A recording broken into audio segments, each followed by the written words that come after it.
हमारे जो संगठन है AVSS, उसका मैं राष्ट्रीय अध्यक्ष डॉक्टर MP सिंह, और हमने पूरे देश में ये आह्वान किया था कि राष्ट्रीय छत्रपति साहू जी महाराज के जन्मोत्सव को प्रत्येक जनपद मुख्यालय पर मनाया जाना चाहिए, क्योंकि साहू जी महाराज फादर ऑफ रिजर्वेशन हैं। साहू जी महाराज ने 1902 में एक अधिकृत अधिनियम, एक अध्यादेश जारी किया था, जिसके तहत इस देश के वंचितों को, SC, ST, OBC को शिक्षा में और नौकरियों में आरक्षण देने का प्रावधान सुनिश्चित किया गया था। इसीलिए छत्रपति साहू जी महाराज को आरक्षण का जनक कहा जाता है और उनके जन्मोत्सव को प्रत्येक जिला मुख्यालय पर हम लोगों ने अपनाया, मनाया और संगोष्ठी की, और वर्तमान में आरक्षण की वर्तमान स्थिति, चुनौती एवं समाधान विषयक संगोष्ठी करके समाज को जागरूक करने का काम किया। आरक्षण पर राष्ट्रीय विवाद का मुद्दा बन गया है, इस पे आप क्या कहेंगे?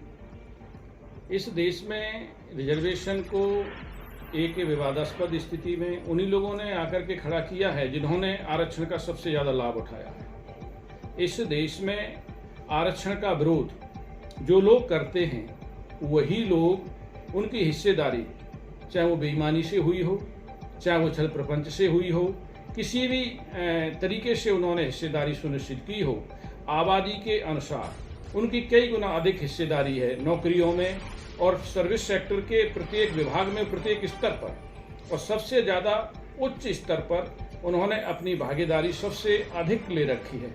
और जो लोग इस देश में, जिनके साथ कास्ट बेस्ड हिरासमेंट हुआ सदियों तक, उन समाज के लोगों के, वंचित समाज के लोगों के साथ, जिसमें अनुसूचित जाति, जनजाति, पिछड़ी जाति के लोग आते हैं, उनको जातिगत आधार पर मुख्य धारा से उनको व्रत रखा गया, दूर रखा गया, उनको पढ़ने नहीं दिया गया, नौकरियों में उनका सामाजिक प्रतिनिधित्व नहीं था, उनको देश की मुख्य धारा में जोड़ने के लिए कोई अवसर नहीं दिए गए। ऐसे अवसर देने के लिए इस देश में सबसे पहले साहू जी महाराज ने, उसके बाद भारत सरकार अधिनियम 1909, 1919, 1935 में आरक्षण का प्रावधान किया गया। आरक्षण का प्रावधान जब ये भारत सरकार अधिनियमों के आधार पर बाबा साहब ने संविधान असेंबली में, कॉन्स्टिट्यूशनल असेंबली में इस मुद्दे को उठाया, और उसके बाद बाबा साहब ने मूल अधिकार 16(4) के तहत, आर्टिकल 16(4) के तहत बाबा साहब ने reservation in service and post का प्रावधान किया। जब तक इस देश में गैर बराबरी है, असमानता है, जब तक इस देश में अनटचेबिलिटी है, जातिवाद है, जब तक ये रिजर्वेशन रहेगा। कुछ लोगों का भ्रम है कि आरक्षण 10 वर्ष के लिए किया गया था। 10 वर्ष के लिए रिजर्वेशन मात्र पॉलिटिकल रिजर्वेशन था। जब तक बराबरी नहीं आ जाएगी, जब तक वो भी पॉलिटिकल रिजर्वेशन कंटिन्यू रहेगा।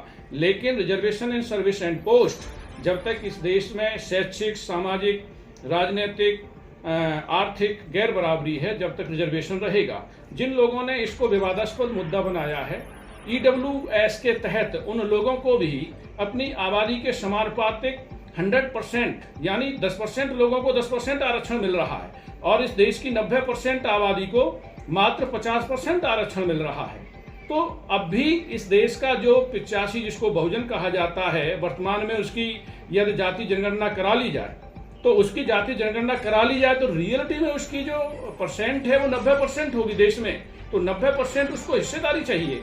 धन, धरती, संपत्ति और शिक्षा, सेवा, व्यवसाय में, यही सामाजिक न्याय की एक परिकल्पना है इस देश में। यदि जो सोशल जस्टिस, सामाजिक न्याय को स्थापित करना चाहते हैं जो शासक, वो ईमानदारी से जनगणना करा करके, जनगणना के आधार पर जितना उनका समानुपातिक आबादी के अनुसार हिस्सेदारी बन रही है, शिक्षा में, रोजी रोजगार में, व्यवसाय में, धन धरती में, उतनी हिस्सेदारी उनको दे दें, तो वही सामाजिक न्याय की परिकल्पना जो बहुजन महापुरुषों का एक उद्देश्य था, वो पूरा हो सकता है। लेकिन ये तब तक पूरा नहीं होगा जब तक इस देश का जो शासक है वो न्यायवादी न हो, मानवतावादी न हो, अम्बेडकरवादी न हो।